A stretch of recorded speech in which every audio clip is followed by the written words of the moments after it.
নমস্কার, আরও একটি নতুন ব্লগ নিয়ে আমি শিবানী সাহারাই আপনাদের সামনে। শাস্ত্রে জানেন, একাদশীর পারণ পর্বকে বিশেষ গুরুত্ব দেওয়া হয়েছে। এটি একটি নির্দিষ্ট সময়ের মধ্যেই সেরে ফেলতে হয়। তাই একাদশীর পরের দিনের সকালটা খুব তাড়াহুড়ো থাকে। প্রতিদিনের তুলনায় একটু আগেই ঘুম থেকে উঠতে হয়। যদিও এই দিনটার পুজোর দায়িত্বে দাদাই থাকে, কাল রাতেই দাদা বলে দিয়েছিল 7:30টার মধ্যে পালন করে ফেলতে হবে। আমি স্নান সেরে ঘরের খুঁটিনাটি কাজগুলো করে তারপর পুজোর দিকে যাই। আর আজ যেহেতু রবিবার, সকালে আমার ক্লাস আছে।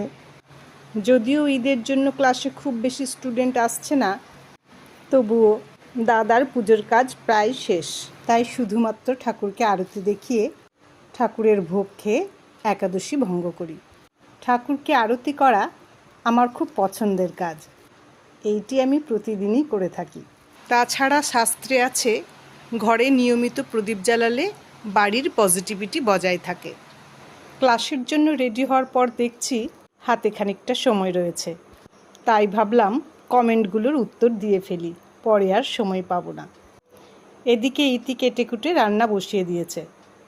রবিবার যেহেতু সকালে আমার ক্লাস থাকে আর ওপরে আসতে প্রায় 10টা বেজেই যায়, তারপর স্কুল থাকে, তাই এই দিনটা পুরো রান্নার কাজ ওই সামলায়। 8টা প্রায় বাজতে চলল, হাতে আর বেশি সময় নেই। আমি একেবারে ভাত খেয়েই নিচে নামি। আজ যেহেতু স্কুল ছিল না, ভাত না খেলেও হতো, কিন্তু কাল যেহেতু একাদশী করেছি, তাই ভাত খেয়েই নিচে নামব। তাছাড়া বিকেলের খাবারটা যেহেতু আমি 5টার মধ্যেই খেয়ে নিই, তাই সকালের খাবারটা একটু তাড়াতাড়িই খেতে হয়।